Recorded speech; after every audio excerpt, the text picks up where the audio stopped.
哦，陈师傅开挖机，只开那挖机。今天开着挖机拿了别人2个石头，逼一个摩托车和一个轿车前后把我拖车堵住，回不去了。具体怎么回事，请接着往下看。今天东家的精神是让我在2个房子的中间挖一个坑，这里他咋进不去，要把这个墙挖掉一点点。挖机的跨度是2.4米跨，东家说只要保证2.5米跨，挖机能够通过就行，所以这一面墙不能挖太多。这个刚刚好的跨度，挖机只能小心翼翼的从这里通过，要是把自己挖机玻璃撞坏了就划不来了。诶，这左边有2个我最喜欢的石头，等一下想个办法把它带回家。大妈让我把这个石头帮她挖出来，好像忘记行李了，赶紧先行3个礼。行礼之后我们再挖坑。东家给的尺寸是要挖1.8米长，1.2米宽，1.5米深。前面挖出来的这几堵土，我赶紧把这2个石头盖住。等一下干完活的时候，我就挖一堵土走，顺手切羊，把这2个石头也带出去。这样大妈就绝对不会知道。如果直接挖着那2个石头走，大妈绝对不会给我。挖这种坑我可是相当专业，不到10分钟，一个方方正正的坑就被我挖出来了。因为2边都是房子，空间太窄，挖机不能旋转，所以只能这样倒着退出去。好不容易把挖机退出来之后，结果发现那2个石头忘记拿了，现在又不好意思再进去拿，就只能放弃了，有点太可惜。经过这里的时候，大妈让我帮她把这个铁架子挖出来，我也不知道这个东西是干什么用的，帮她挖出来放到一边就走了。接下来还有一个大爷要挖，他也要我到这小房子后面给他挖一个，这个树影响挖机施工，把它推到一边，然后把挖机把正就开始挖。大爷要挖的坑跟刚才那一个一样，首先只挖1斗宽，笔直挖下去，看下面有没有石头。才挖了不到50公分深，下面好像有石头了。我挖机也没有装破碎锤，这个坑基本上是挖不下了。大爷跟我说让我在旁边再给他挖一个，这个挖出来的土我们就把刚才那个填满。才挖了几斗，这下面好像又有石头，还好这个石头是以前别人放在下面的，石头不大，能够挖出来。石头挖出来之后，我们继续往下面挖。这里有一个树根，也帮大爷挖出来放到旁边，冬天的时候可以拿来烤火做茶烧。这左边下面挖到了石头，大爷又让我帮他挖到右边一点。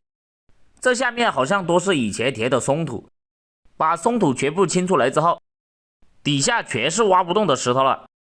后来大爷考虑了一下之后，让我帮他修得方方正正的，然后把这些松土全部清出来，以后他到上面填土加高一点算了。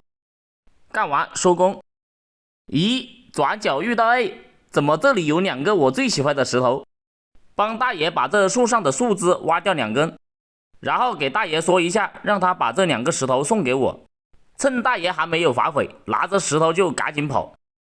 刚才在大妈那里那2个石头忘记拿了，没想到却在这里拿了2个。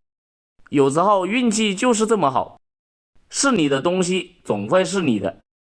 正当我高高兴兴的时候，挖机挂到线了，差一点把线搞断了，又把挖机退回来，然后把挖土放低一点就过去了。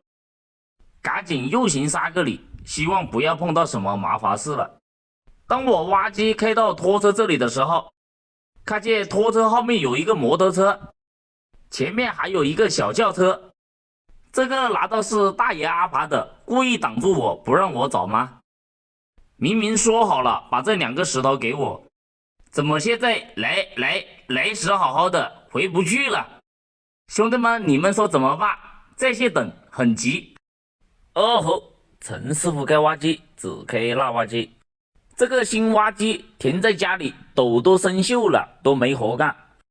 我一个那挖机，斗都磨破了，却天天做不赢。来，我们先给这个神刚大哥先行3个礼。我抢了你的活，不好意思，无意冒犯，有事找老板。今天的精神是东家要我在前面给他挖一个坑，我们先把表层的草给它清理一下。说真的，旁边摆了一台挖机，这种活我是最不愿意干了，怕不知不觉就得罪了同行。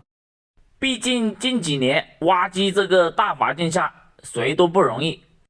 像我挖机业务比较多的，更不能抢业务比我少的挖机同行他们的事情。所以今天干这个活，我心里总感觉有点过意不去。还好有这个阿姨一直在旁边守着我挖，因为挖机位置不好把，所以只能这样横着挖。而且东家跟我说，这一块地下面全是石头，最深的土层还没有2米深，下面就绝对会挖到石头。所以我赶紧先行3个礼，约我今天千万不要挖到石头。因为我这台挖机是没有装破碎锤的管子，况且我拖车上面也没有大破碎锤过来，如果遇到了石头，基本上就是无解了，一点办法也没有。结果怕什么来什么，还没有挖到1米深就遇到了石头。东家拿尺子量了一下长度，要我挖长一点，挖宽一点算了，挖成方方正正是绝对挖不出了。到时回填的时候多填点土算了，宽度和长度基本上不要量了，反正已经超出了标准的尺寸。现在最重要的是下面最长能挖多深，能够挖动的石头尽量全部把它挖出来，这些土也不能挖太远，全部放到边边上，到时候人工回填就轻松一点。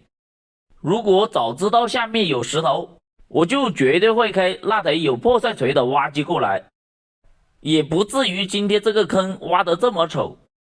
这些边边角角能够修到的地方尽量全部挖到位，把大多数的松土全部挖上来。由于我的斗尺有点太深，下面还是有一点点土清不上来，到时候就人工清一下算了。这台挖机我真的看得好可惜。看这个斗和链条的生锈程度，这台挖机至少有半年以上没有动过了。希望这台挖机主人能够刷到我的视频，我可以拿很多活给你做。我真的不忍心一台这么新的挖机停在家里面生锈。这个拖车应该也是他的，后面有一个轮胎都没有气了，估计这个拖车也动不了了。希望这个挖机主人能够早日早脱这种困境，用挖机为自己的家乡建设一个美好的家园。感谢大家的收看，点个赞呗。